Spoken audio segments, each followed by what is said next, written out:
Malgré les vents violents et la pluie aveuglante, l'équipage d'un avion de passagers tente d'atterrir. Put it down! Put it down!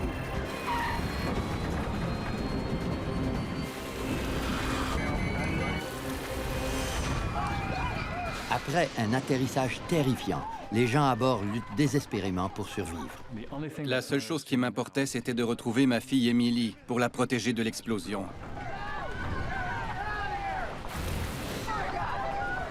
On savait tous que bien des passagers avaient dû rester coincés dans l'avion. Open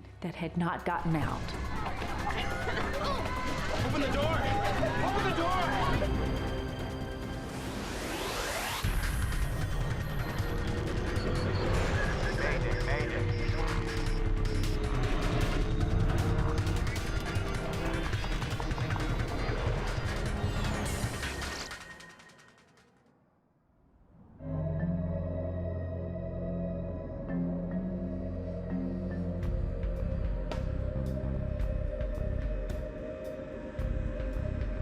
Le mardi 2 août 2005, à l'aéroport Charles de Gaulle de Paris, 297 passagers montent à bord du vol 358 d'Air France à destination de Toronto.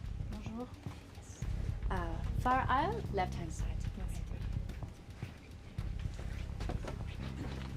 Philippe Lacaille voyage avec sa femme et 2 de ses 4 enfants.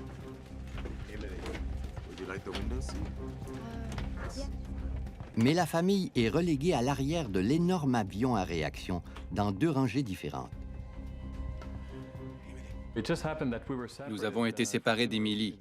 Nous occupions 3 sièges adjacents dans la section centrale, mais elle était assise 2 rangées devant nous, dans la section droite, près de l'aile droite de l'avion.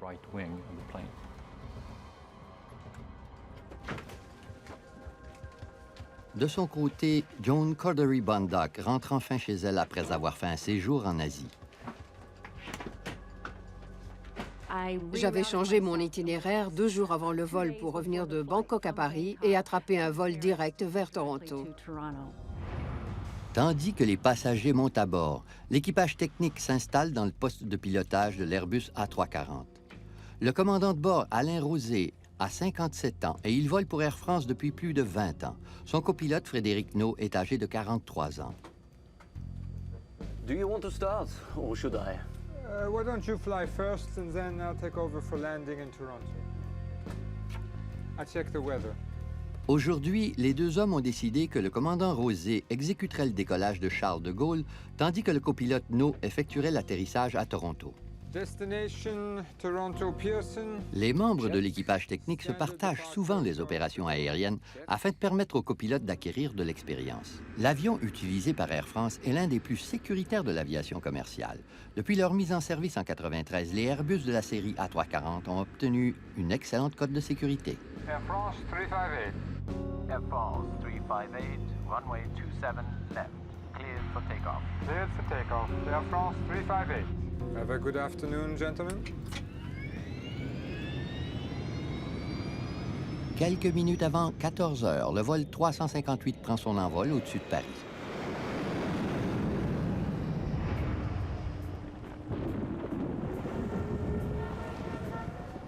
Même si Toronto est à des milliers de kilomètres de Paris, les amis et les proches des passagers du vol 358 s'organisent déjà pour aller les accueillir à l'aéroport.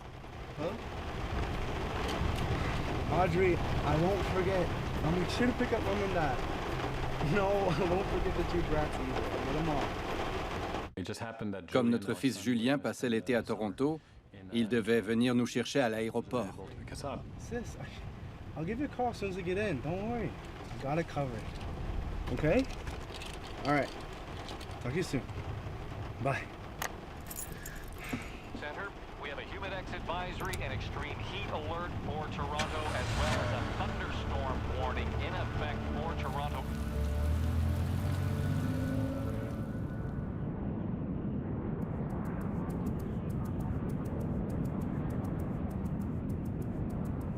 D'ordinaire, un vol de Paris à Toronto dure environ 8 heures. Tandis que le vol 358 d'Air France s'approche du Canada, rien ne permet d'appréhender une catastrophe.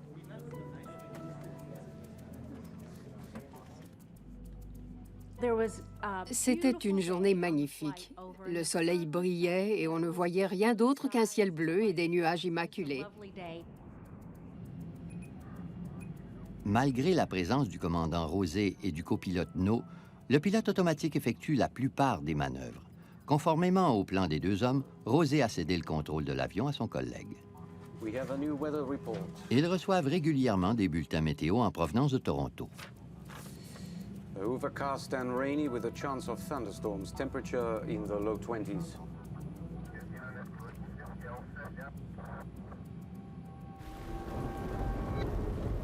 L'aéroport international de Toronto est au cœur de l'orage.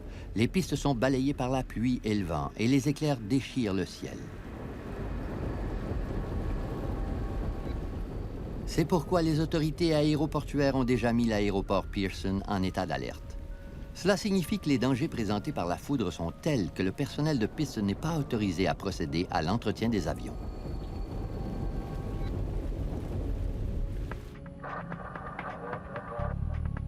Dès son approche, le vol 358 d'Air France fait son entrée dans le circuit d'attente de l'aéroport.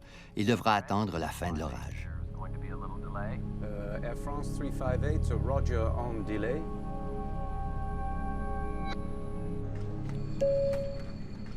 Ladies and gentlemen, this is your captain speaking. I'm sorry to inform you that there'll be a short delay. There's some weather conditions above Toronto, and we're just going to give it a couple of minutes to clear up.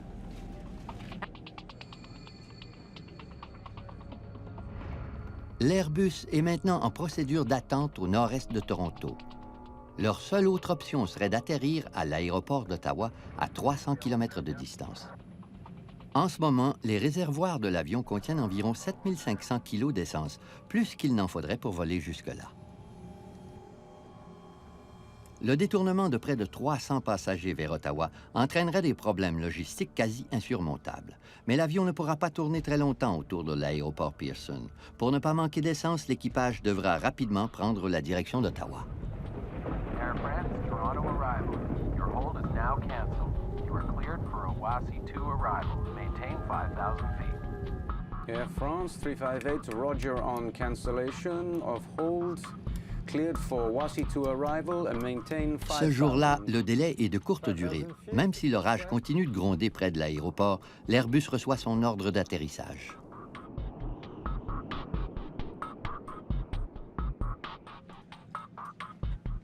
Ladies and gentlemen, this is your captain speaking. Just wanted to let you know we're beginning our descent into Toronto at this time. We should be on the ground at about 4 p.m. local time. Quand on nous dit qu'on atterrira dans 45 minutes, on sait que ça risque d'être dans 1 heure ou 1 heure et demie. Mais cette fois, l'attente a duré 20 minutes à peine. Au bout de 20 minutes, le pilote nous a dit « Nous allons descendre, préparez-vous à atterrir ». Le copilote Frédéric No est au gouverne tandis que l'avion descend vers le sol malgré la tempête. Air France 358, reducing speed to 190 knots. Mais No n'a aucune idée de ce qui l'attend, car la tempête réserve une mauvaise surprise à tous les occupants du vol 358.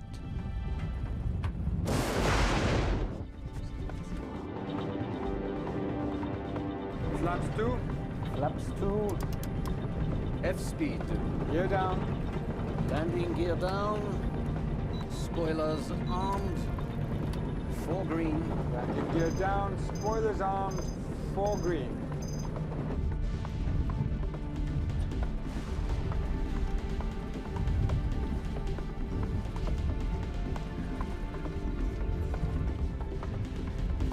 We'll be fine. Don't worry.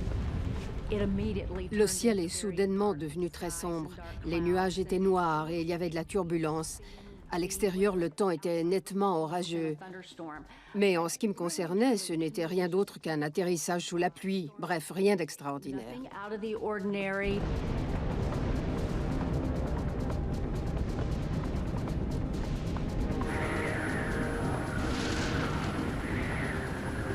Air France 358, slow your final approach speed.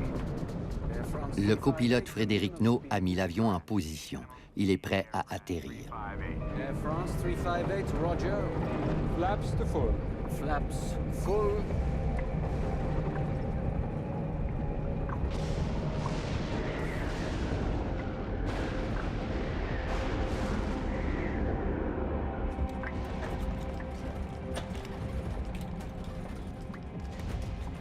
Le ciel s'assombrissait de plus en plus. À chaque seconde, des éclairs traversaient le ciel. On était au beau milieu de centaines d'éclairs.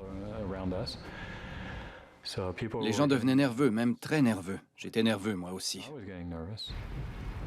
Deux autres avions viennent de se poser sur la piste maintenant réservée à l'atterrissage de l'Airbus.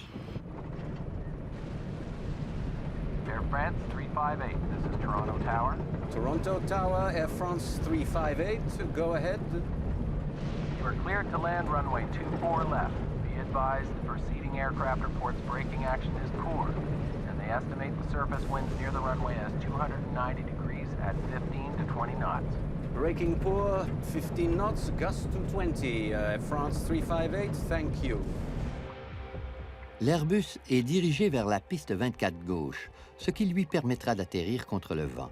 Mais cette piste longe la plus importante autoroute de la ville, qui se prépare à affronter la dense circulation de l'heure de pointe.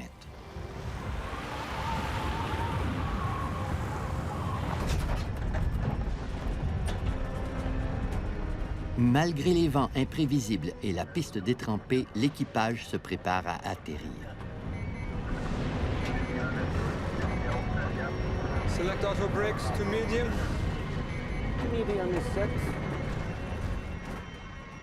L'approche finale avant l'atterrissage a été infernale. Je sais que mon fils est devenu très nerveux, et je l'étais moi-même parce que notre fille Émilie était assise loin de nous.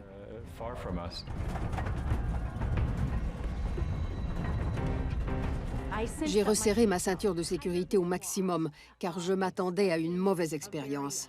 L'avion allait se poser très brusquement sur la piste, où le pilote le ferait rebondir sur le sol, puis reprendre de l'altitude et survoler la piste une dernière fois. J'étais certaine que ce ne serait pas un atterrissage normal.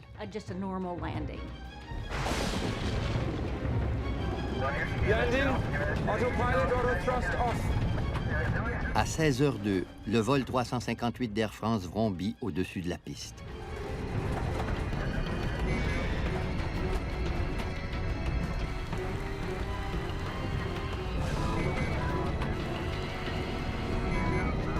Put it down. Put it down.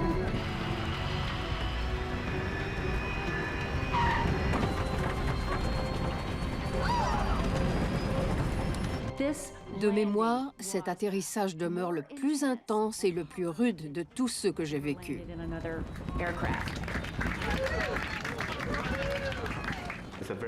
Ça a été un atterrissage très difficile. Ensuite, tout le monde s'est mis à applaudir et je me souviens qu'une femme assise à côté de moi a dit « C'était un atterrissage extraordinaire ».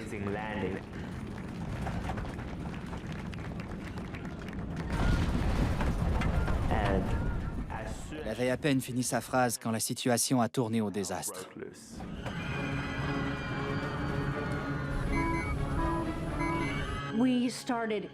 L'avion s'est mis à avoir des soubresauts violents. On aurait dit qu'on roulait à 160 km à l'heure sur une route crevassée de nids de poules d'1 mètre de profondeur.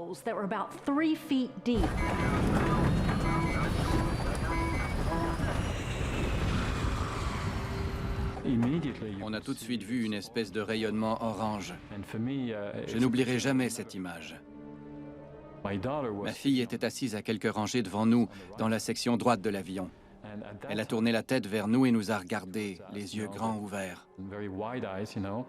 Et tout son visage était entouré d'une espèce de halo, une auréole couleur de flamme. Puis, quelques instants après l'atterrissage, l'Airbus quitte la piste à une vitesse de 146 km/h.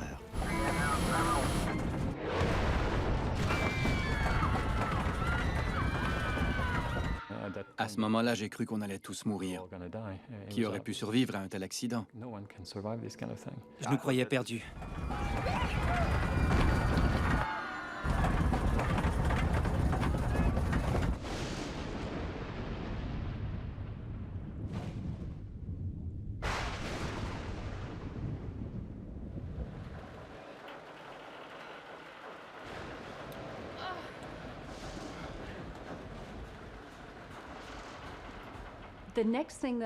Ensuite, j'ai entendu une communication radio. « Mesdames et messieurs, tout va bien, nous nous sommes arrêtés. » Tu parles. Bien sûr que l'avion s'était arrêté.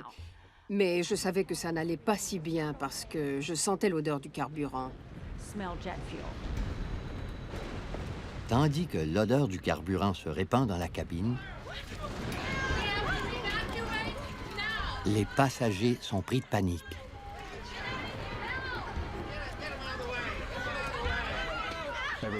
Tout le monde croyait que l'avion allait exploser. C'était évident. La fumée et les flammes envahissent rapidement l'avion et les passagers luttent désespérément pour survivre.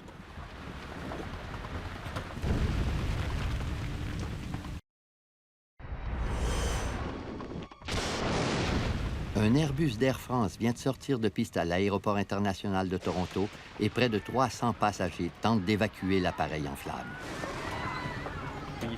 On a entendu crier au feu à l'arrière.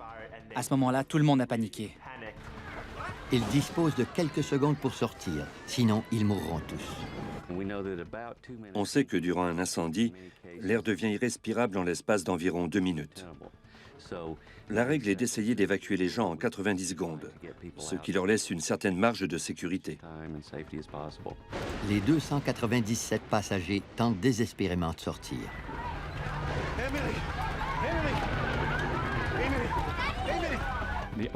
La seule chose qui m'importait, c'était de retrouver ma fille Emily assise à 2 rangées de la nôtre et de la couvrir de mon corps pour la protéger de l'explosion.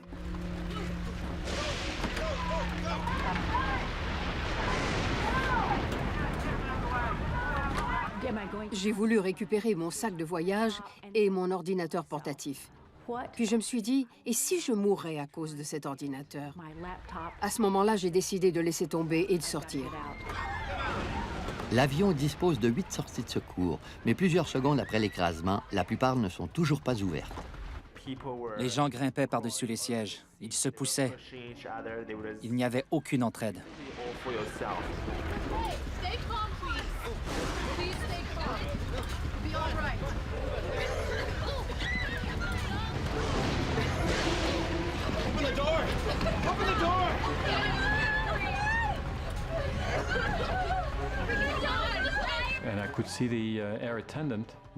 Je voyais que l'agente de bord hésitait à ouvrir la porte, parce que l'incendie était localisé exactement à cet endroit.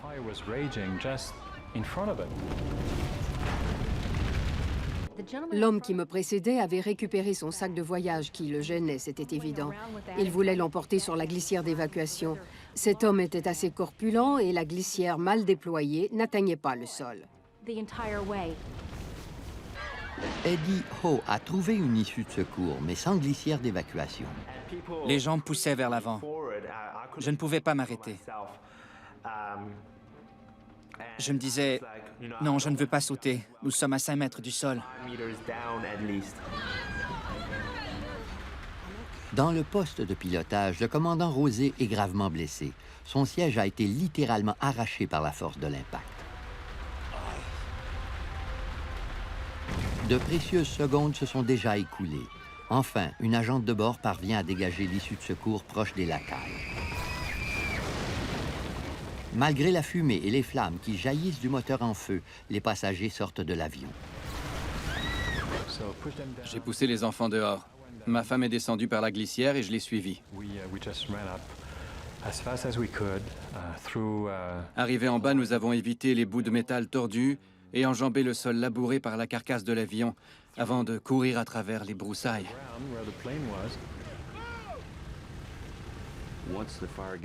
Quand un incendie éclate, l'intérieur d'un avion réagit à peu près comme celui d'une maison.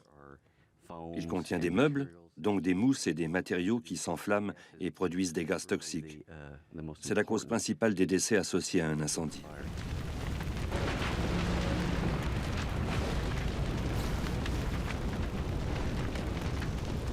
On n'avait pas le choix. Il fallait sauter. Alors j'ai fait une petite prière, j'ai fermé les yeux et j'ai sauté.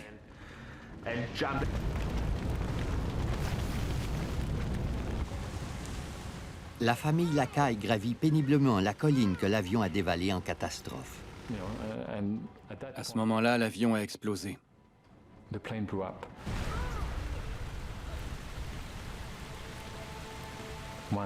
fois, 2 fois, 3 fois. On pouvait entendre et même sentir la force des explosions quand elles se sont produites. Durant la première explosion, je me suis retourné. Je n'en croyais pas mes yeux. J'ai littéralement vu des bagages et d'autres objets catapultés dans les airs. Et je me suis dit, on aurait pu subir le même sort.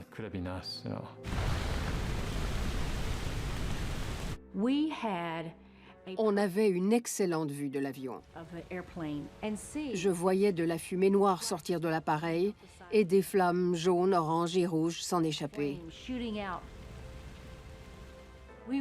Notre groupe était sain et sauf, mais on savait tous que bien des passagers avaient dû rester coincés dans l'avion.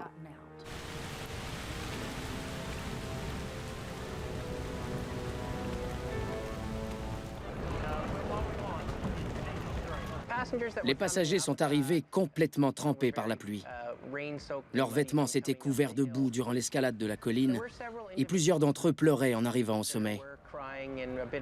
Ils étaient bouleversés et se sont mis à la recherche d'autres passagers, des amis ou des proches qui étaient montés à bord en même temps qu'eux. About 35 minutes ago, a plane ran off the runway at Toronto's Pearson Airport. Les stations de télé locales diffusent rapidement des images de l'accident. La fille des Lacailles, Audrey, est troublée comme bien d'autres en voyant les débris de l'Airbus. Elle a allumé sa télé et l'avion écrasé d'Air France a surgi à l'écran. Il a littéralement brûlé et même explosé sous ses yeux. 250 people on board. We have not had any reason to make a statement yet as to whether anybody has survived or escaped. Le fils aîné des Lacailles, Julien, attend la famille à l'aéroport. Il ignore ce qui vient de se passer. What? What do you mean, where am I? I'm at the airport waiting for mom and dad. Like, you... What? Julien n'était au courant de rien. Il nous attendait tout bonnement à l'aéroport quand sa sœur l'a averti. Elle a dit « Tu risques d'attendre longtemps. Leur avion vient de s'écraser. » Une des autoroutes les plus achalandées de l'Amérique du Nord longe l'aéroport. Aux heures de pointe, elle est bondée de milliers de véhicules. Mais aujourd'hui, les conducteurs ralentissent volontairement, fascinés par la vue d'un avion en flammes.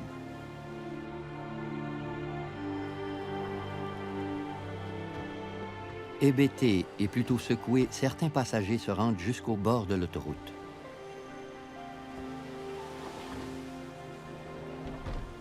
Des automobilistes arrêtent leurs voitures et les conduisent à l'aéroport.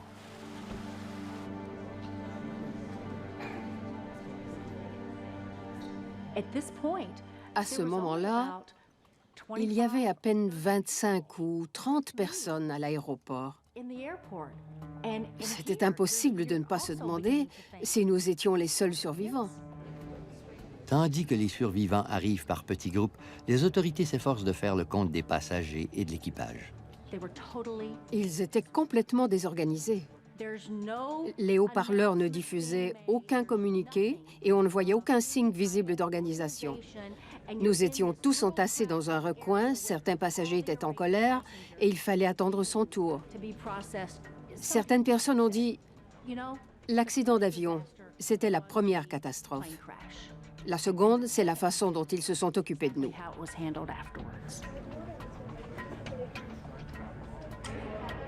Désespérées, les familles des passagers attendent des nouvelles de leurs proches.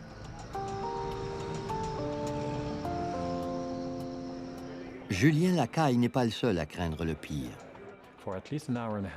Pendant au moins 1h30, ils ont cru que nous étions tous morts, et c'est dommage. De notre côté, nous avons paniqué, et nous étions terrifiés, bien sûr. Mais nos familles ont eu peur bien plus longtemps. Durant tout ce temps, ils ont vraiment cru qu'ils ne nous reverraient jamais. Plusieurs heures après l'accident, les passagers attendus par des proches peuvent enfin les serrer dans leurs bras. Julian! Oh, you okay? Oh my God! You're okay. Quand on a retrouvé Julien, il était 23 heures. C'était... Nous avons eu tellement de chance. Nous avions de la chance d'être encore en vie. C'est difficile à expliquer, mais On a eu l'impression d'obtenir une deuxième chance. Mon fils aîné était là, et je ne lui avais peut-être pas dit assez souvent que je l'aimais. Ce soir-là, à l'aéroport de Toronto, c'était le bon moment. Ça a été un très beau moment, très touchant. Leur réunion a lieu en même temps qu'une douzaine d'autres. La vérification aura duré plusieurs heures, mais en début de soirée, Air France et les autorités aéroportuaires locales diffusent une nouvelle incroyable. Tous les passagers et les membres d'équipage du vol 358 sont sortis vivants de l'avion en flammes.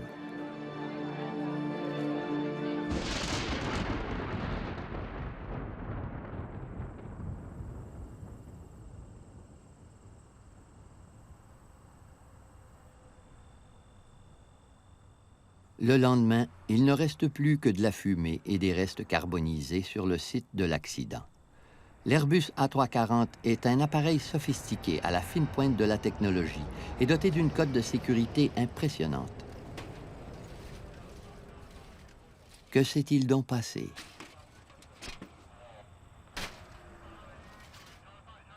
Le BST, le Bureau de la sécurité des transports du Canada, lance rapidement une enquête.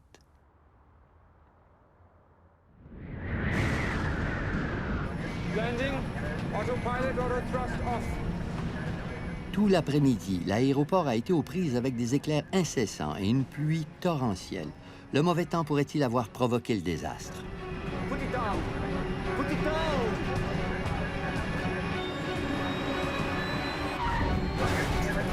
Ni le commandant ni le copilote n'ont parlé de l'accident en public. À cause des poursuites qui ont été déposées peu de temps après, la ligne aérienne Air France a interdit à ses employés de parler aux médias. Mais Hervé Labarthe, un ex-instructeur de vol d'Air France, a pu parler au commandant Rosé.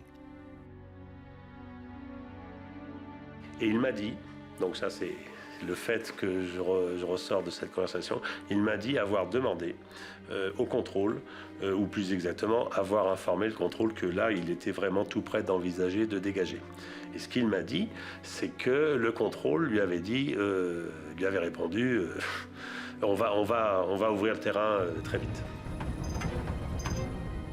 Deux avions s'étaient posés sur la piste 24 quelques minutes avant le vol 358. Et leur équipage technique avait informé le contrôle aérien des conditions d'atterrissage difficiles.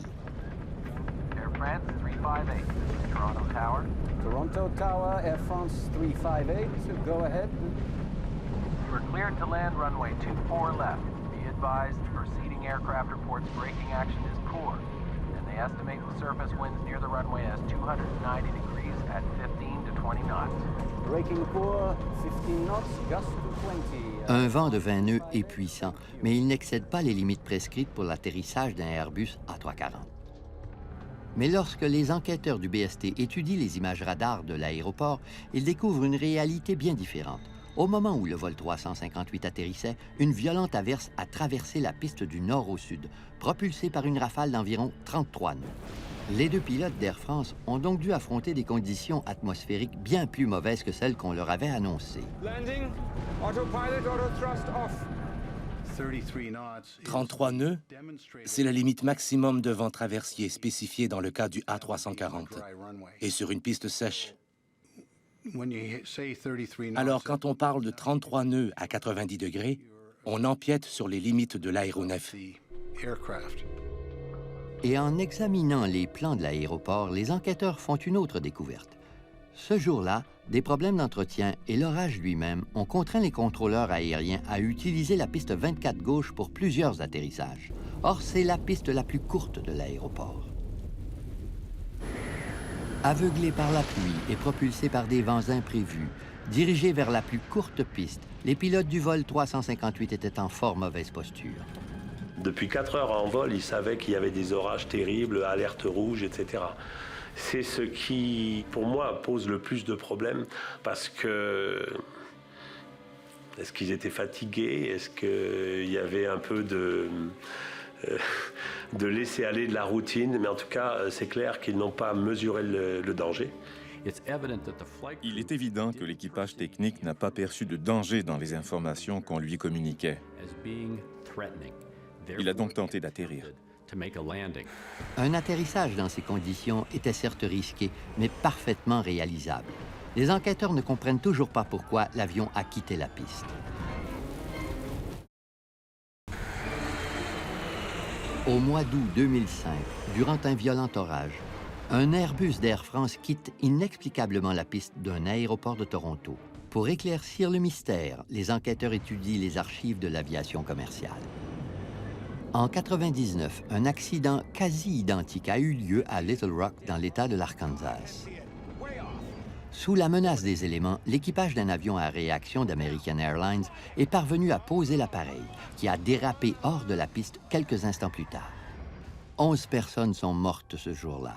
Greg Feit faisait partie de l'équipe d'enquête.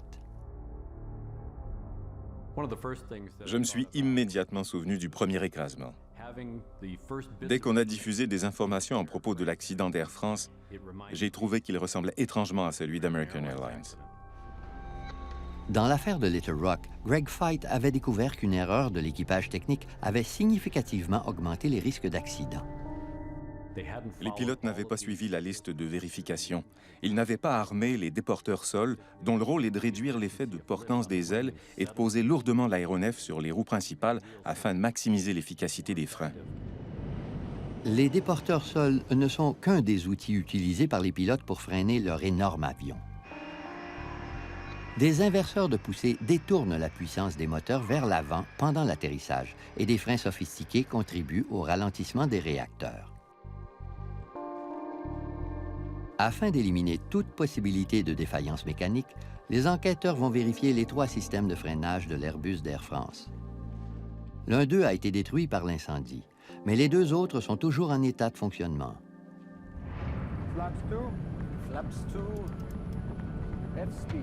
À Toronto, les enquêteurs découvrent aussi que les déporteurs sol ont été bien utilisés, contrairement à Little Rock.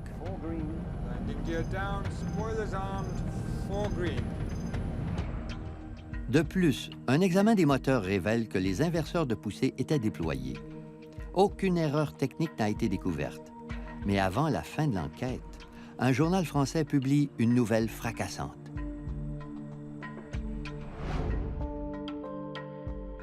Le Figaro publie un article qui prétend que les inverseurs de poussée ont été mis en marche 12 secondes après que l'avion ait touché la piste. À ce propos, le commandant Rosé m'a donc confirmé ce fait. Et son explication était que son pilote était crispé et avait beaucoup de mal à contrôler l'avion en latéral à cause probablement des rafales de vent de travers et aussi parce que la piste était très glissante et que donc sa main était crispée sur les manettes des gaz. Ça empêchait aussi le commandant de le faire lui-même. Et les reverses ne sont pas sorties. Peu de temps après la diffusion de l'article, les enquêteurs publient leur rapport initial. Ils confirment la version des faits du Figaro.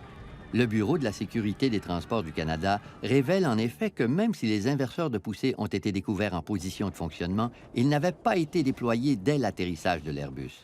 Ils n'ont atteint leur pleine capacité qu'au bout de 17 secondes de délai. Le rapport a soulevé la question du délai.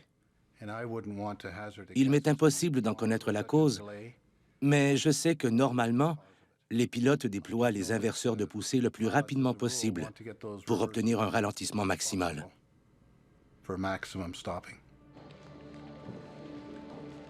Les enquêteurs révèlent d'autres faits troublants sur les dernières secondes du vol 358 d'Air France.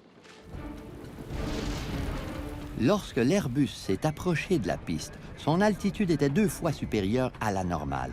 Et lorsqu'il a touché le sol pour la première fois, il était déjà au milieu de la piste. En régime de tempête, l'avion n'avait tout simplement pas le temps de s'arrêter.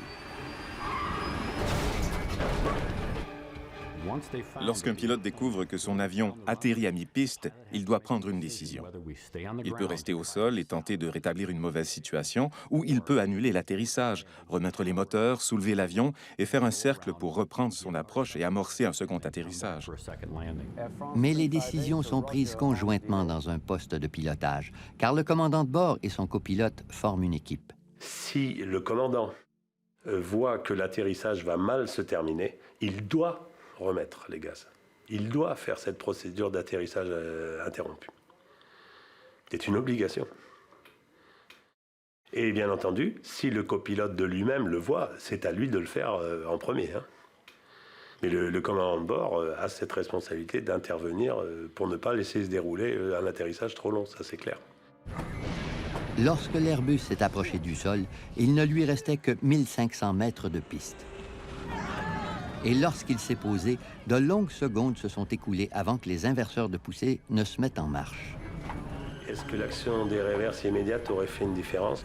Oui, bien entendu dans le cas général, puisque l'efficacité des réverses est à son maximum à grande vitesse, c'est-à-dire tout de suite à l'atterrissage. Et c'est tout l'intérêt des réverses, on peut résumer en parlant de freinage aérodynamique. L'autre problème, c'est que l'avion a touché des roues à mi-piste. Et que, réverse ou pas, à mi-piste, c'était déjà trop tard, comme l'a souligné le directeur de l'enquête. Cela dit, s'il avait actionné malgré tout les réverses immédiatement, il serait sorti moins et moins vite. Durant une violente tempête, la marge d'erreur des pilotes est pratiquement inexistante. Au cours de cet après-midi orageux, des vents imprévus, un long atterrissage et une piste trop courte ont mis plus de 300 vies en danger à bord de l'Airbus A340. Et l'industrie de l'aviation est inquiète. Ce vol s'est peut-être bien terminé, mais les dépassements de piste surviennent avec une régularité alarmante aux 4 coins du globe. Et les consignes de sécurité qui pourraient y mettre fin ne sont pas encore en vigueur.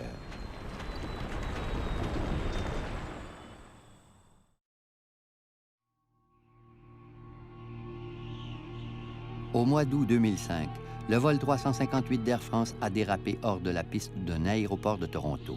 Malgré la gravité de l'accident, aucune mort n'est à déplorer. Mais l'Airbus est loin d'être le seul à avoir quitté sa piste cette année-là. Ailleurs dans le monde, 37 autres avions ont suivi son exemple. Et les causes de tous ces accidents sont remarquablement similaires. Un certain nombre de facteurs accompagnent généralement les dépassements de piste.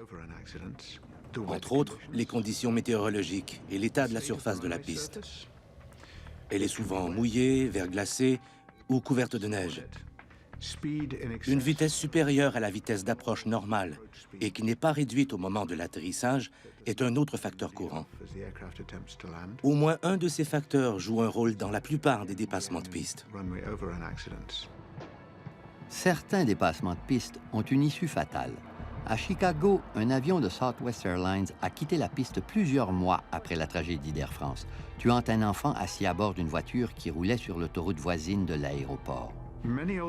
Plusieurs aéroports d'un certain âge, et surtout ceux des grandes villes dont le développement progressif a empiété sur le territoire de l'aéroport, ne disposent pas d'espaces propices au dépassement de piste.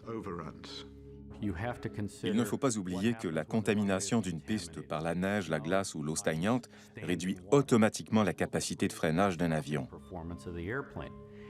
De plus, le vol d'Air France a subi l'effet d'un vent arrière très puissant. Un tel vent combiné à une piste contaminée peut facilement réduire la performance d'atterrissage.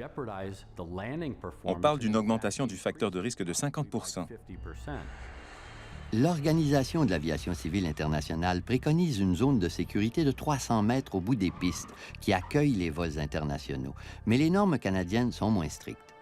Elles exigent une aire de dépassement de piste de 60 mètres et suggèrent l'inclusion de 90 mètres supplémentaires. La piste 24 gauche remplissait le minimum de ces exigences. Il y a eu un autre dépassement de piste à Toronto, sur une piste très semblable à la 24 gauche. En 1978, après avoir raté son décollage, un DC-9 d'Air Canada s'y est jeté dans un ravin. Well, the plane started to break, and then there was just nothing, and then we dropped over the edge. There was about a 50-foot drop, I guess, at the end of the runway. We just went over the top, and then there was a heck of a bang, and people and seats all over the place.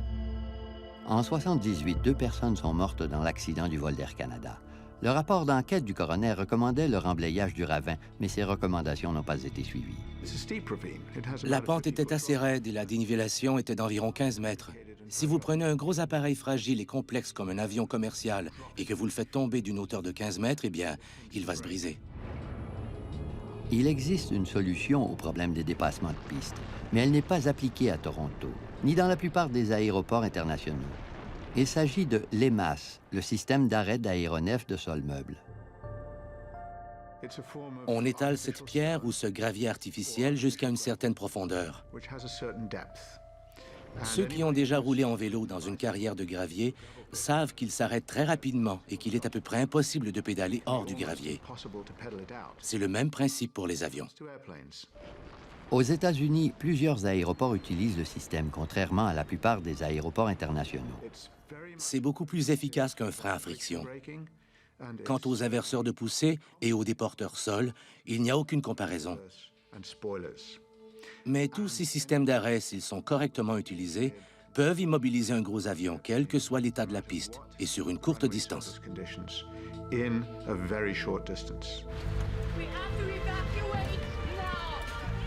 Néanmoins, une directive de sécurité aérienne cruciale a été respectée durant l'écrasement du vol 358. Malgré la fumée et la progression de l'incendie, l'équipage de l'avion endommagé a fait sortir tous les passagers en l'espace de 90 secondes. C'est presque un miracle que tous ces gens aient pu évacuer l'avion aussi rapidement avant qu'il ne soit incinéré.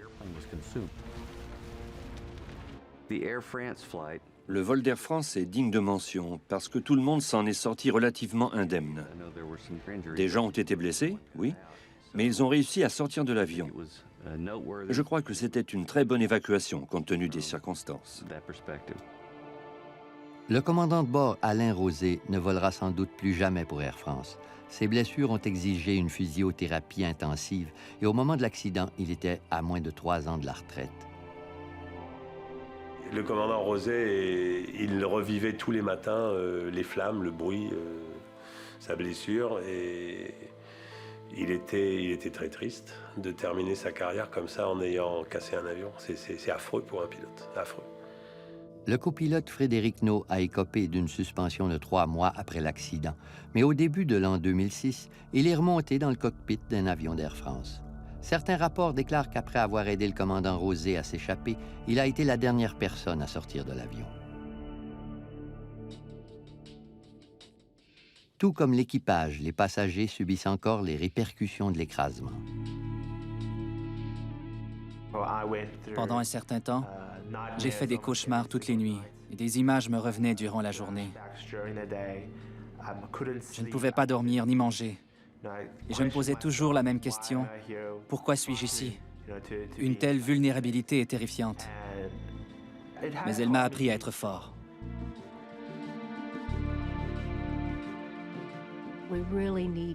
Ça m'a appris qu'il faut vraiment prendre les directives de sécurité et d'évacuation au sérieux. Elles peuvent nous être utiles à n'importe quel moment. Le vol était parfait, rien ne nous faisait croire qu'il se terminerait ainsi. Ces choses-là se passent en un clin d'œil. Je remercie le ciel d'être encore ici pour en parler.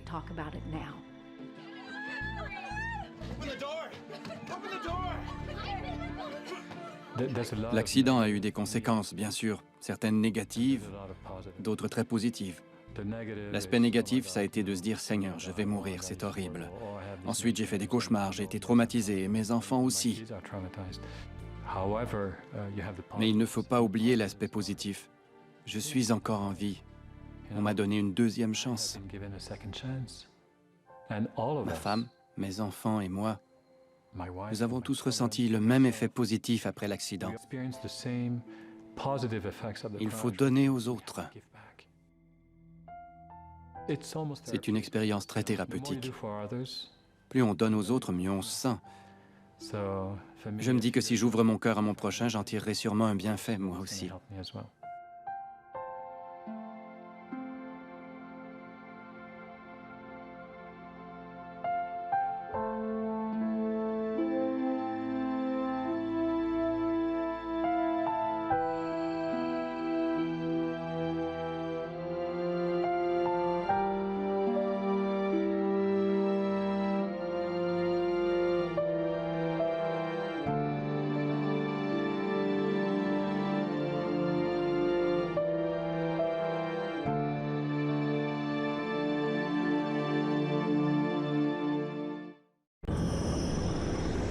Un Boeing 747 plonge vers l'océan Pacifique.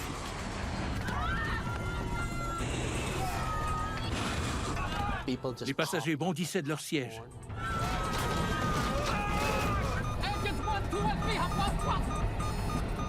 Plus personne ne maîtrisait l'appareil. Il allait s'écraser. Le vol 6 de China Airlines fait un plongeon de 10 km en 2 minutes.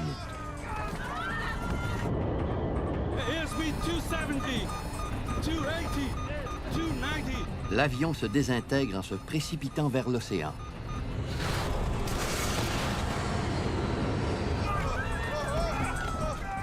J'ai fermé les yeux, j'étais convaincu que j'allais mourir. Altitude, 15,000 feet. 12,000 feet. 10,000 feet. Emergency, emergency.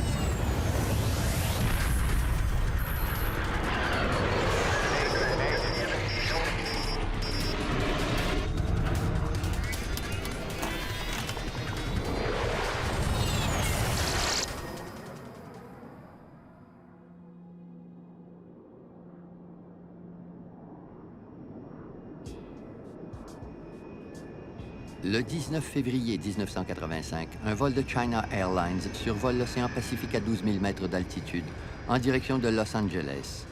L'aube se lèvera sous peu. Pour les passagers et l'équipage, il fait nuit. Les deux membres de l'équipage de relève veillent sur l'appareil qui survole l'océan grâce au pilote automatique. Le reste de l'équipage profite de quelques heures de sommeil afin d'être en forme pour l'atterrissage. Mais Mi Myung-ho, le commandant de bord, n'arrive pas à s'endormir. Good morning, gentlemen. Il regagne son poste avant l'heure prévue.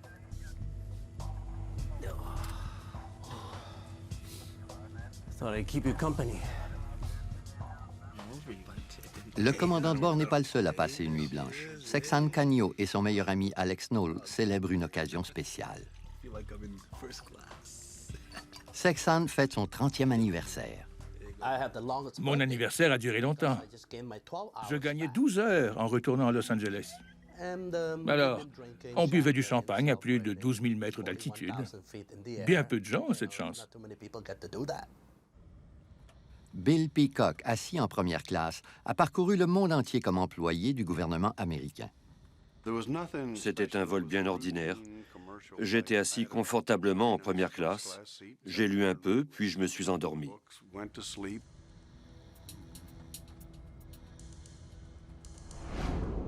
L'avion approche de la Californie.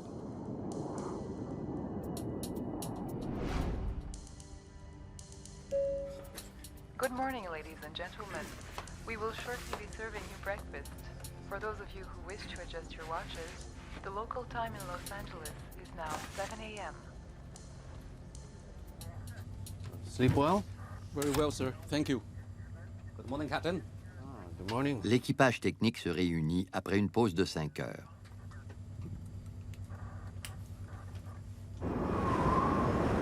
L'avion se heurte à de forts vents.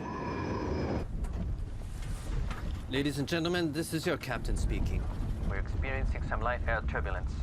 Please fasten your seatbelts. Le pilote automatique est programmé pour maintenir la vitesse de l'avion à 470 km à l'heure, mais les vents compliquent rapidement sa tâche. L'équipage s'inquiète de plus en plus. Engine 4 is giving us weak thrust. Un des moteurs lui cause des ennuis. Le mécanicien de bord actionne les manettes de poussée, mais le moteur ne réagit pas. We're losing speed. En classe économique, Sexan Canyo constate un changement. You notice the light in that wing isn't flashing anymore. So what? I thought there was some light. J'étais convaincu qu'il y avait un clignotant de forme conique au bout de l'aile. Looked like a cone. Mais lorsque j'ai regardé à l'extérieur, When I look back, je ne le voyais plus. I didn't see no cone. Dans le poste de pilotage, la situation s'envenime. Engine 4 flamed out. Le 4e moteur cesse de tourner. Take a look at engine out procedures. Work out a 3-engine cruise altitude. La défaillance du quatrième moteur ne surprend pas l'équipage. Lors de l'exposé avant-vol, le commandant Ho a appris que les mécaniciens avaient effectué quelques ajustements au quatrième moteur.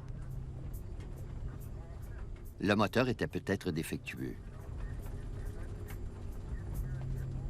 We had a snag advisor on engine 4 before we took off. Yes, sir. Maybe that's it. Sans le quatrième moteur, l'avion continue de ralentir. Airspeed 240. Call Oakland Center and request a lower altitude. Oakland Center. Dynasty 006, requesting new altitude. Dynasty 006, stand by.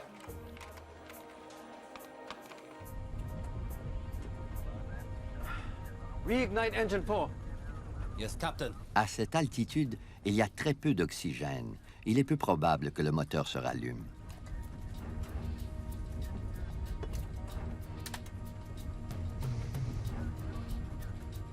No response, Captain. Pendant que l'équipage tente de rallumer le moteur, l'avion vire lentement vers la droite. Dynasty 006, you're cleared to flight 240. We're banking right, Captain. Airspeed 230. L'avion continue de virer vers la droite et de ralentir. Les moteurs risquent de s'étouffer.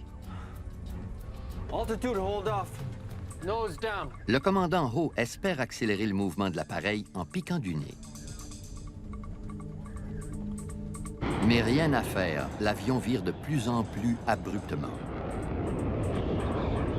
Dynasty Flight 006, Oakland Center, how do you hear me? Airspeed 220.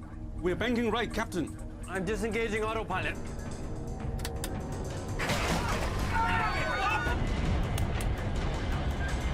Pour la première fois, le commandant Ho prend les commandes de l'appareil.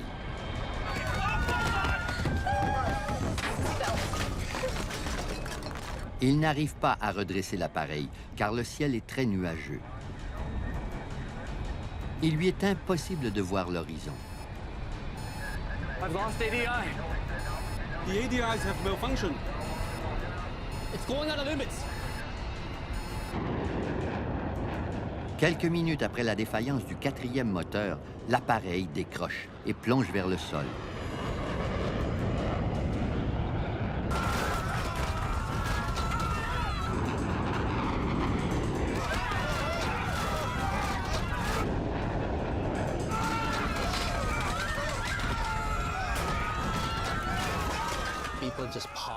Les passagers bondissaient de leur siège et heurtaient les parois de la cabine.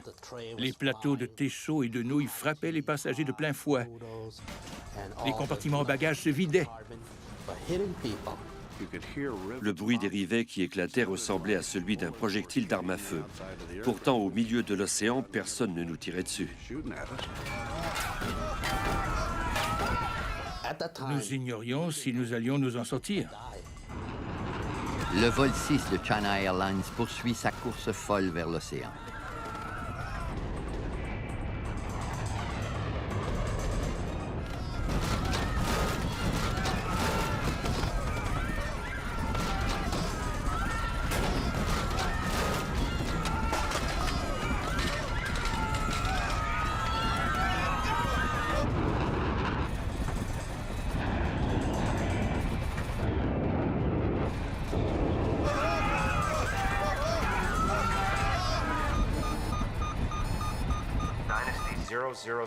Oakland Center, how do you hear me? Le comportement étrange de l'appareil étonne l'équipage. Engines 1, 2, and 3 have lost thrust.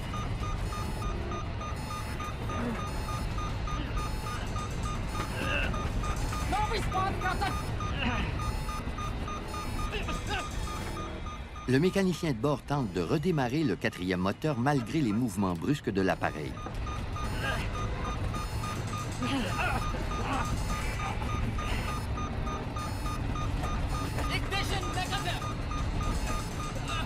La force G est si puissante que le mécanicien de bord est coincé contre le manche de l'appareil. Dynasty 006, Oakland Center, do you copy? You need to see this. Le contrôleur aérien d'Oakland constate la descente subite de l'appareil. En quelques secondes, l'avion effectue un plongeon de près de 3000 mètres. Altitude 370, 360, 350. La force G est impitoyable envers les passagers.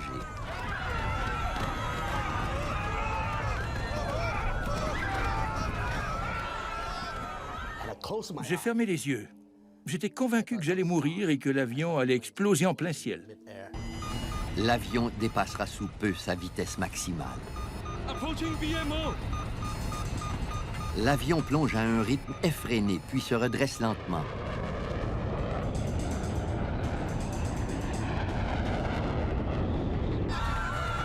Les forces G changent de direction et les passagers sont cloués au sol par une pression 5 fois plus élevée que leur poids.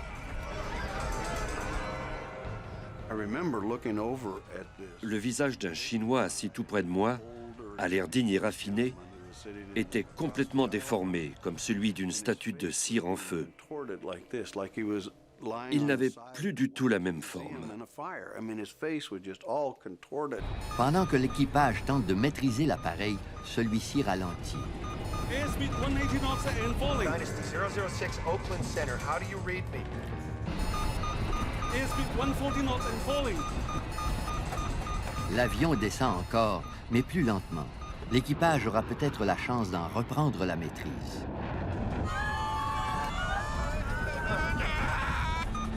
Tandis que l'appareil poursuit sa chute, le mécanicien de bord s'empare de la manette de poussée. Airspeed 80 knots and falling. Mais les moteurs ne redémarrent pas. No response. The engine has flamed out. Après un plongeon de 3000 mètres en 30 secondes, l'avion entreprend une deuxième chute.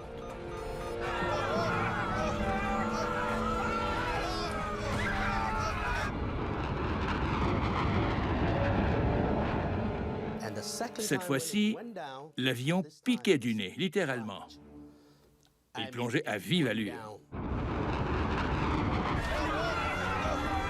Une fois de plus, la puissance brutale de la force G attire les passagers vers le nez de l'appareil. Plus personne ne maîtrisait l'appareil. Il allait s'écraser.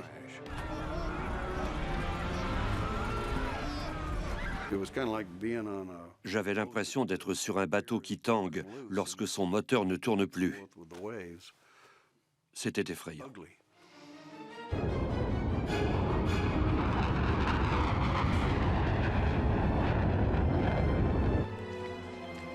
Dynasty 006. L'équipage n'arrive pas à maîtriser l'appareil. Il ne répond pas aux 6 appels consécutifs de la tour de contrôle. La violence de la chute arrache les portes du train d'atterrissage. En moins d'1 minute, l'avion plonge de 6 km. Altitude 15,000 feet. Sans ligne d'horizon, le commandant Ho ne peut plus s'orienter. We pass VMO. Sans point de référence, il ne peut interrompre la spirale de l'avion. Emergency. Emergency.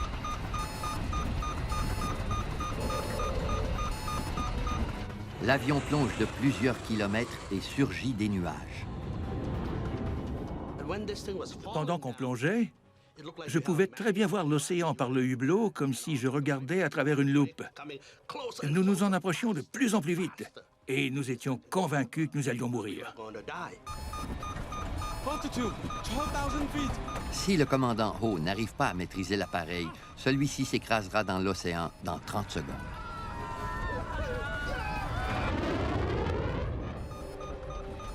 I can see the horizon. Altitude 10,000 feet.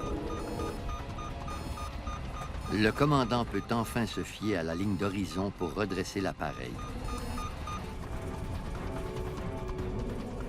Mais les passagers doivent subir les contre-coups de ces manœuvres d'urgence. Ils sont cloués à leur siège par la force G. La force G exerçait une énorme pression sur mon corps. Je pèse 90 kilos, mais j'avais l'impression d'en peser plus de 500.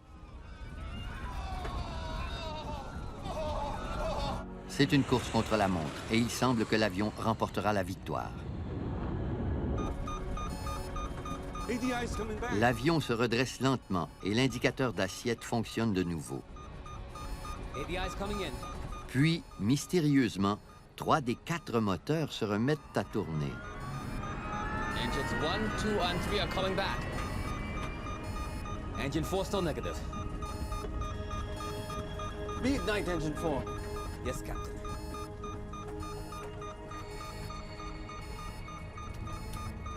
Le mécanicien de bord essaie de nouveau de rallumer le 4e moteur, et cette fois-ci... Engine 4 reigniting. Pour la première fois depuis plusieurs minutes, l'équipage maîtrise l'appareil. L'équipage a sauvé l'avion. Il a réussi à arrêter sa chute périlleuse à 2900 mètres d'altitude. L'appareil a surgi des nuages à 3350 mètres et 450 mètres plus bas, l'équipage a maîtrisé et redressé l'appareil. Ces hommes sont de vrais héros.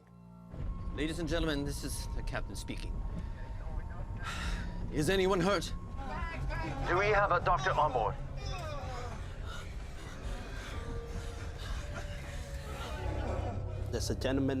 L'homme derrière moi était couvert de sang, car il avait heurté le compartiment à bagages à plusieurs reprises. Il n'y avait plus un bruit dans la cabine. Pas un son. Personne ne parlait. Nous osions à peine chuchoter, car nous ne savions toujours pas si nous allions nous en sortir. Dynasty 006 fell off my screen, but she's back now. À Oakland, Brian Campbell prend la relève à la tour de contrôle. Il appelle le vol 6. Dynasty 006, Oakland Center, do you hear me? Can you fly the plane? 006, we are flamed out. We are... Emergency. We are 9,000. 9,000. Roger, roger. We have radar contact. Oakland Center, Dynasty 006, we can control the aircraft. Roger. La situation est de retour à la normale moins de 10 minutes après la défaillance des moteurs. Oakland Center requests radar vectors to return to course. There really is nothing I can do. Je ne pouvais rien faire pour aider le pilote, sauf lui donner sa destination et l'altitude requise. J'avais l'impression qu'il maîtrisait bien son appareil. Dynasty 006, Oakland Center, are you declaring an emergency? Do you want to divert to San Francisco? Negative, Oakland Center. Condition normal now. We will continue to Los Angeles. Le contrôleur aérien permet au vol 6 de grimper jusqu'à 10 500 mètres d'altitude, mais un autre problème se déclare. Roger, Oakland Center. Captain, our landing gear is down and wrong. Can you bring them up? Negative. The hydraulic fluid in System 1 is empty. Le train d'atterrissage est déployé. Le fluide hydraulique qui permet, entre autres, de maîtriser le train d'atterrissage s'échappe lentement du système. Oakland Center, Dynasty 006 requests new clearance to maintain flight level 270. Dynasty 006, Oakland Center, do you have injuries? Stand by, Oakland Center. Sir, are you okay? My head. Un passager souffre de blessures graves et une vingtaine d'autres souffrent d'ecchymoses et d'égratignures. Dynasty 006, we have at least 2 injuries on board. Dynasty 006, Oakland Center, are you declaring an emergency? Do you want to divert to San Francisco? Stand by, Oakland Center.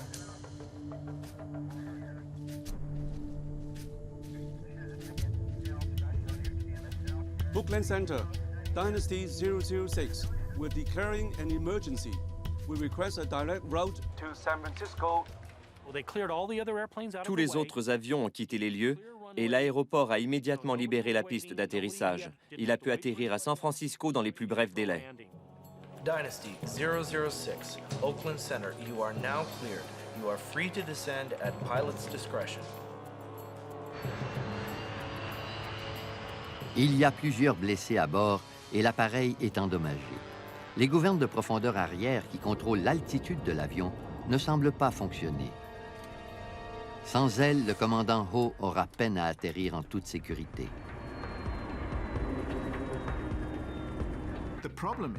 Le Boeing 747 est énorme et réagit très lentement aux commandes du pilote. Il y avait de fortes chances qu'il s'écrase dans l'océan. Dans ces moments-là, il faut faire preuve d'un sang-froid exemplaire. Le commandant Ho doit atterrir à l'aide des manettes de poussée. Il a interrompu le plongeon terrifiant. Malgré tout, le vol 6 risque encore de s'écraser en catastrophe.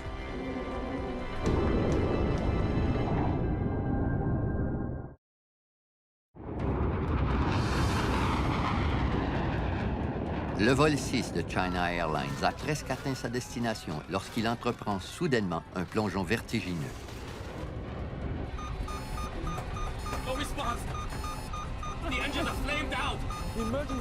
Après un plongeon terrifiant, l'équipage parvient à redresser l'appareil. Mais celui-ci est lourdement endommagé. Les gouvernes de profondeur arrière ne fonctionnent plus. Le commandant Ho doit atterrir en ralentissant lentement les moteurs. Il entreprend une descente contrôlée vers la piste d'atterrissage.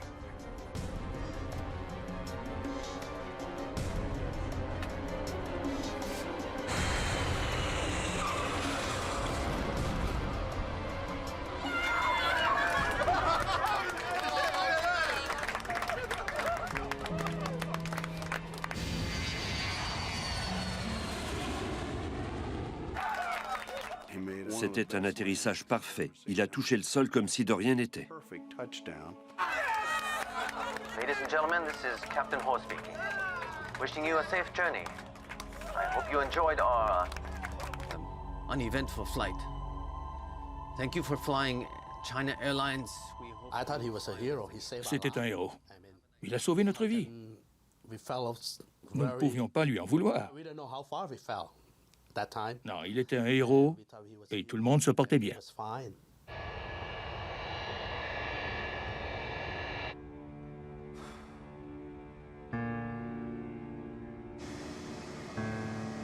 Au sol, on peut enfin constater l'ampleur des dégâts.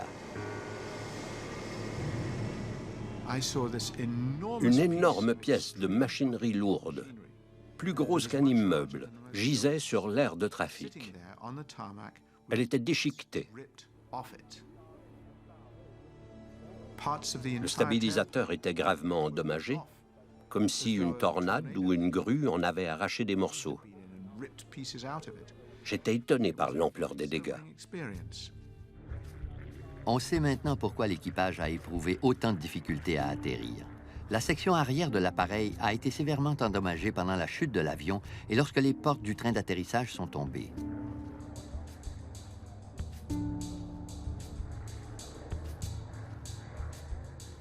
Si l'appareil avait été encore plus endommagé, l'équipage n'aurait jamais pu le maîtriser. Une vingtaine de passagers souffrent de blessures mineures. Un seul doit être hospitalisé brièvement. La catastrophe a été évitée de justesse.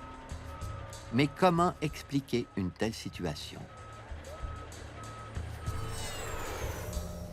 Les enquêteurs du Conseil national de la sécurité des transports, le NTSB, arrivent sur les lieux le jour même. On envoie l'enregistreur de conversation de poste de pilotage à Washington, mais celui-ci s'efface automatiquement à chaque demi-heure. Il ne reste aucun enregistrement du plongeon de l'appareil. Sans ces enregistrements, nous devions recréer les déclarations de l'équipage et tout ce qui s'est passé dans le poste de pilotage à l'aide des autres données à notre disposition. L'enregistreur de données de vol a capté tous les mouvements des instruments de l'appareil. Mais les enquêteurs ne sont pas au bout de leur peine. L'enregistreur a subi des dommages durant la chute et des problèmes électroniques ont interrompu les enregistrements. Les enquêteurs devront reconstituer les événements pour récupérer l'information. L'enquête s'annonce pénible. Les enquêteurs se penchent donc sur l'information à leur disposition. Les passagers et l'équipage rapportent que l'avion a traversé une zone turbulente avant que le quatrième moteur ne cesse de tourner. La turbulence a-t-elle causé cette défaillance? Les cartes météorologiques dévoilent un phénomène de turbulence au-dessus de l'océan Pacifique, mais rien de suffisant pour causer la défaillance d'un moteur. Les enquêteurs analysent les 4 moteurs. Malgré la brusque descente de l'appareil, ils sont tous en bon état.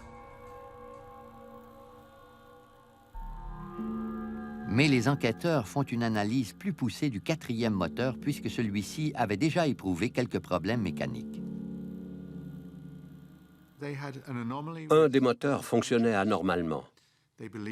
L'équipage croyait que le moteur s'était éteint et qu'il y avait un grave problème. Les enquêteurs mesurent l'usure du régulateur du robinet de débit. Celle-ci n'est que d'1 dixième de millimètre, ce qui suffit malgré tout pour réduire le débit d'essence vers le 4e moteur. Les enquêteurs concluent que la poussée du 4e moteur était plus faible que prévu à 12 000 mètres d'altitude. Le moteur a essentiellement cessé de fonctionner. Selon le livret technique d'Aéronef, le 4e moteur a subi des réparations à 2 reprises au cours de la semaine précédente. Les réparations avaient-elles été mal effectuées? Est-ce la cause de la catastrophe à bord du vol 6? Les enquêteurs du NTSB se penchent sur l'entretien du 4e moteur. We had a snag advisor on engine 4 before we took off. Yes, sir. Maybe that's it. Mais après plusieurs semaines, les enquêteurs concluent qu'il n'était pas nécessaire de remplacer le 4e moteur. Les réparations avaient été effectuées avec rigueur et le moteur fonctionnait parfaitement bien. Mais même si le moteur avait cessé de tourner, l'avion n'aurait jamais dû se retrouver dans une telle situation. Engine 4 flamed out. Le Boeing 747 est conçu pour pouvoir fonctionner avec 3 moteurs. La perte d'un moteur sur un avion à 4 moteurs est un événement anodin. Il faut s'adapter à la situation. Il suffit de régulariser le fonctionnement de l'appareil et celui-ci volera avec 3 moteurs sans difficulté. We're banking right, Captain. Airspeed 230. L'avion volera tout de même, mais de façon moins efficace, puisque le moteur qui ne tourne plus exerce une certaine résistance. L'appareil nécessitera plus d'essence, c'est tout. Take a look at engine out procedures. Work out a 3-engine cruise altitude. Yes, Captain.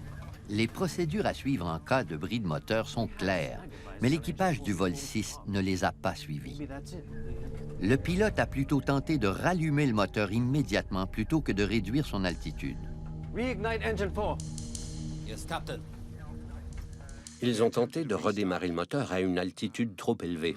On doit effectuer ce genre de manœuvre à moins de 9200 mètres, alors qu'ils se trouvaient à plus de 12 000 mètres d'altitude. No response, Captain. Mais cette erreur n'aurait jamais dû causer le plongeon terrifiant de l'appareil. Comment un problème si simple a-t-il pu dégénérer en une telle catastrophe? I've lost ADI. The ADIs have malfunctioned. It's going out of limits. Pour obtenir plus d'informations, les enquêteurs ont interrogé l'équipage. Le commandant a dit que l'ADI ne fonctionnait plus. Puis, selon l'ADI de secours, l'avion déviait de sa trajectoire. L'équipage affirme que l'ADI, l'indicateur d'assiette, qui assure le niveau de l'appareil, ne fonctionnait plus. Ils ont conclu que les ADI ne fonctionnaient plus, car les données qu'ils diffusaient leur semblaient erronées. Mais selon les analyses du NTSB, les ADI étaient en bon état. Le 4e moteur était déjà éteint lorsque nous avons viré vers la droite. Nous descendions de plus en plus vite. Puis les 3 autres moteurs ont cessé de tourner. Les enquêteurs sont perplexes lorsque l'équipage affirme que tous les moteurs ont cessé de tourner. Selon l'enregistreur de données de vol, tous les moteurs fonctionnaient, sauf le 4e.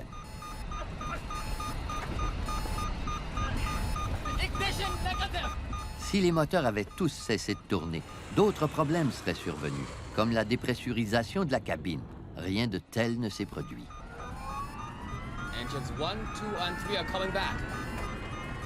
Lorsque nous avons réduit notre altitude, les 3 premiers moteurs se sont mis à tourner de nouveau. Puis nous avons réussi à redémarrer le 4e moteur. Engine 4 reignited. L'équipage a repris la maîtrise de l'appareil en fin de plongeon. C'était une manœuvre remarquable. Mais les enquêteurs restent perplexes. Le récit de l'équipage ne correspond pas aux données.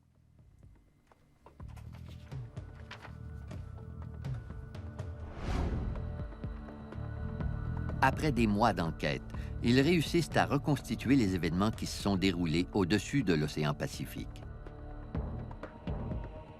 La reconstitution inclut les informations de l'enregistreur de données de vol, des entrevues avec l'équipage et des transcriptions de la tour de contrôle. L'enquête mène à une seule conclusion.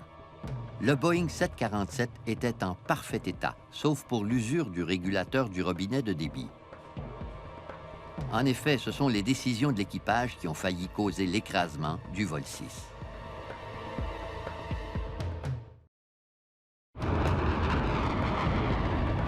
Les enquêteurs du NTSB analysent la catastrophe évitée de justesse lors du vol 6 de China Airlines. En 1985, le Boeing 747 a fait une chute de 10 km en 2 minutes, mais l'avion était en parfait état. Les enquêteurs se penchent sur les gestes de l'équipage pour élucider les circonstances entourant les événements. Peu après 10 heures, heure normale du Pacifique, le 4e moteur faiblit. Engine 4 is giving us weak thrust. Le mécanicien de bord n'arrive pas à résoudre le problème. Les enquêteurs découvrent qu'il a oublié une étape cruciale du processus.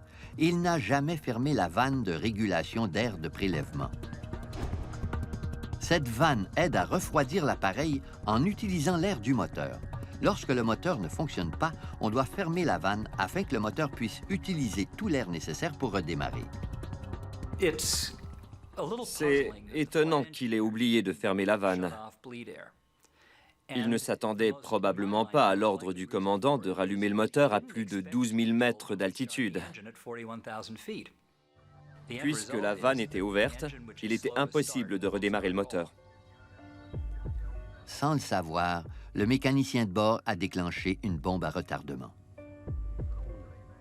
Le 4e moteur faiblit lentement. Puisqu'un seul moteur fonctionne du côté droit de l'appareil, ce dernier se met à virer. Pour l'empêcher de virer vers la droite, l'équipage aurait dû se servir de la gouverne de direction pour contrecarrer le déséquilibre des moteurs. Mais plutôt que de manier la gouverne de direction, le commandant Ho se fie au pilote automatique. Celui-ci est conçu pour ne pas déplacer la gouverne. Il peut ajuster les ailerons et les déporteurs sur les ailes, mais ceux-ci ne sont pas assez puissants pour compenser le déséquilibre de l'appareil. Sans la gouverne, l'avion a entrepris un virage de plus en plus abrupt. Il est possible qu'il ait oublié que le pilote automatique ne peut actionner la gouverne de direction. Il tenait peut-être pour acquis que le pilote automatique pouvait effectuer les mêmes manœuvres que le pilote, mais ce n'était pas le cas. Engine 4 flamed out. Les enquêteurs constatent que le commandant Ho n'a pas repris les commandes après le bris du 4e moteur. Il s'est plutôt fié au pilote automatique. Il n'a jamais actionné la gouverne avec son pied gauche. Airspeed 240. Il n'a jamais utilisé la gouverne pour compenser la perte du moteur extérieur droit de l'appareil. L'avion a ralenti. Cette petite erreur du pilote aurait pu causer un écrasement. S'il avait mis le pied gauche sur la gouverne, tout cela ne se serait jamais produit. Reignite engine 4. Yes, Captain. Plutôt que de prendre les commandes de l'appareil, le commandant Ho se concentre sur le bris du 4e moteur. Pourtant, ceci est la tâche du mécanicien de bord. No response, Captain. L'équipage doit toujours se concentrer sur les commandes de l'appareil. Mais à plusieurs reprises, on a constaté que l'équipage est souvent distrait par les systèmes. Dans ce cas-ci, c'était un moteur. Mais parfois, il peut s'agir d'une simple ampoule ou n'importe quel autre bris. Si l'équipage en entier se concentre sur une seule chose et que personne ne prend les commandes de l'appareil, il lui est impossible d'intervenir en situation critique. C'est un moment critique. L'avion se renversera bientôt avant de piquer du nez. Les enquêteurs concluent que le pilote se concentrait sur l'anémomètre, mais n'a jamais jeté un coup d'œil sur l'instrument juste à côté, l'indicateur d'assiette ou l'ADI. Grâce à l'ADI, il aurait constaté que l'avion virait dangereusement vers la droite. L'équipage s'est penché sur un seul problème et a perdu sa vue d'ensemble. Ce faisant, il a négligé d'accomplir une importante partie de ses tâches, la surveillance de chacun des instruments de bord. Il est important d'être conscient de toutes les données disponibles. Il faut surveiller continuellement les instruments. L'avion pique du nez au travers d'un amoncellement important de nuages. Sans la ligne d'horizon, l'équipage doit se fier à ses instruments pour maîtriser l'appareil. Selon les enquêteurs, les membres de l'équipage étaient si désorientés qu'ils étaient convaincus que leurs instruments ne fonctionnaient plus. Ils ne croyaient plus en leurs instruments. Ils croyaient que l'ADI ne fonctionnait plus, mais c'était faux. L'avion faisait bel et bien des acrobaties. Lorsque l'avion plonge vers le sol, l'équipage commet une autre grave erreur de jugement. Selon l'ADI de secours, l'avion déviait de sa trajectoire. J'ai tenté de rallumer... Durant les entrevues, le mécanicien de bord affirme aux enquêteurs que les 3 autres moteurs ont cessé de tourner. On a piqué du nez, puis les 3 autres moteurs ont cessé de fonctionner. Mais selon l'enregistreur de données de vol, c'est faux. Les moteurs fonctionnaient. Le mécanicien de bord avait commis une grave erreur. L'enquête conclut que les 3 moteurs ont faibli considérablement, non pas à cause d'un bris, mais parce que les manettes de poussée avaient été abaissées dans le but de ralentir l'avion.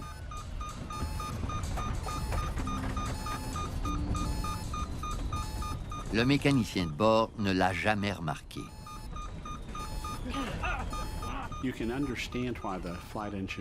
Si le mécanicien de bord n'avait pas vu le commandant abaisser les manettes, je pourrais comprendre son erreur.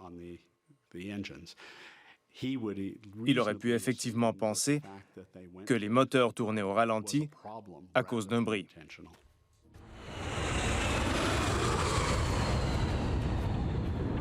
Les enquêteurs passent des mois à reconstituer les événements à bord du vol 6 de China Airlines. Ils croient comprendre ce qui s'est produit. Il s'agit maintenant d'établir pourquoi.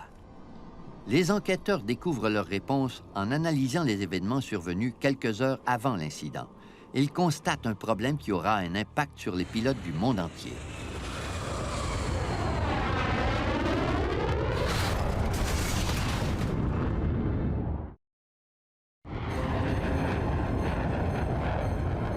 Une série d'erreurs de pilotage mènent à la chute du vol 6 de China Airlines en 1985.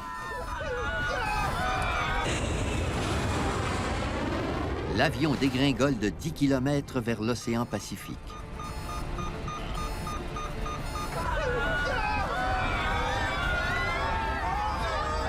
L'équipage en reprend la maîtrise, mais l'appareil est lourdement endommagé. Étonnamment, personne n'a péri. Les enquêteurs découvrent une série d'erreurs de pilotage qui auraient pu causer la mort des passagers et de l'équipage à bord du vol 6. Mais comment un équipage formé et expérimenté a-t-il pu commettre autant de bévues? Les enquêteurs du NTSB analysent tout ce qui aurait pu affecter le comportement de l'équipage et s'aventurent dans un domaine encore peu connu. C'était la première fois qu'un rapport du NTSB mentionnait le rythme circadien, l'horloge biologique. On affirmait que le trouble du rythme veille-sommeil Et la perturbation du système circadien aurait pu empêcher le pilote expérimenté d'un Boeing 747 de constater ce qui aurait semblé évident à tout autre pilote, comme le fait que l'avion se renversait alors qu'il se concentrait sur un bris de moteur. Le commandant Ho a eu les 15 heures de repos réglementaires avant de prendre les commandes de l'appareil. Les enquêteurs se penchent donc sur son horaire la veille du vol. Je ne crois pas que j'étais épuisé. J'ai mal dormi, mais... L'accident s'est produit vers 2 heures, heure locale. C'est important de le noter. La plupart des gens dorment à cette heure-là. Il faisait nuit, et le rythme circadien de son corps agissait donc en conséquence. Le commandant ne dort jamais bien pendant le vol. Je travaille chez China Airlines depuis plusieurs années et je n'ai jamais vécu une telle situation. Il a raison. Il est difficile de dormir dans un avion. Encore plus pour la personne qui est responsable du bon fonctionnement de l'appareil. Tous les membres de l'équipage étaient très qualifiés, mais leur horaire les a rendus vulnérables aux effets de la fatigue. Au cours des 6 jours précédant le vol 6, le commandant Ho avait effectué 6 vols et traversé 18 fuseaux horaires.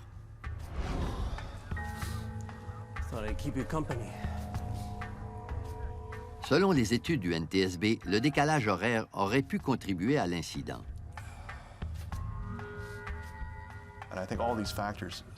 Tous ces facteurs ont contribué ce jour-là à sa contre-performance. Les enquêteurs examinent aussi les instruments qui doivent faciliter la tâche de l'équipage.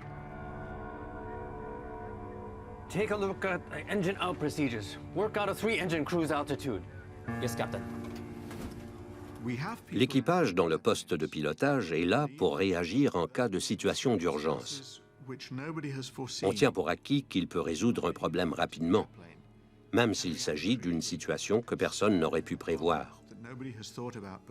L'être humain peut raisonner de façon créative, contrairement à la technologie. L'automatisation ne peut trouver une solution à un nouveau problème. Les enquêteurs du NTSB concluent que la fatigue et l'ennui causés par la monotonie des tâches We're banking right, Captain. I'm disengaging autopilot. ont encouragé le commandant à se fier trop longtemps au pilote automatique. Il a hésité à prendre les commandes de l'appareil car il se fiait au système. C'était une grave erreur de pilotage. L'équipage n'a pas agi comme il le devait. Suite à cet incident sur le vol 6 et à d'autres situations semblables partout dans le monde, les constructeurs d'avions ont reconçu leur système automatisé. Après cet incident, Boeing a réitéré sa volonté de donner le contrôle de l'appareil aux pilotes. Ceux-ci doivent être capables de manipuler les instruments comme bon leur semble, quitte à endommager l'appareil. C'est préférable à ce que le système automatisé contredise le pilote et que celui-ci remette en question son jugement et son autorité.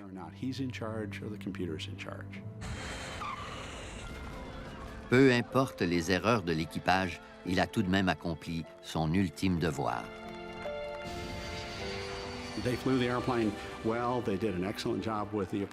Les membres de l'équipage ont repris la maîtrise de l'appareil. Ils ignoraient l'ampleur des dégâts et ont effectué des manœuvres d'une délicatesse et d'une rigueur inouïe pour éviter d'autres ennuis avant l'atterrissage. Ils ont réussi l'exploit le plus important. Ils ont sauvé l'avion. C'est tout ce qui compte. En principe, c'est le devoir le plus important du pilote. Il faut sauver l'avion et les passagers à bord. C'est ce que l'équipage du vol 6 a fait.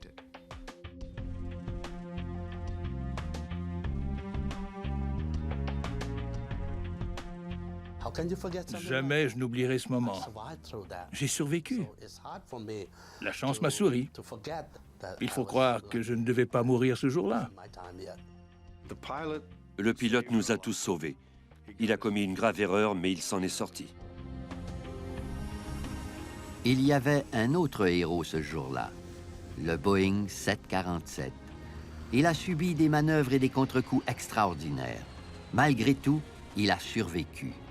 Grâce à sa robustesse, ses passagers ont atterri sains et saufs.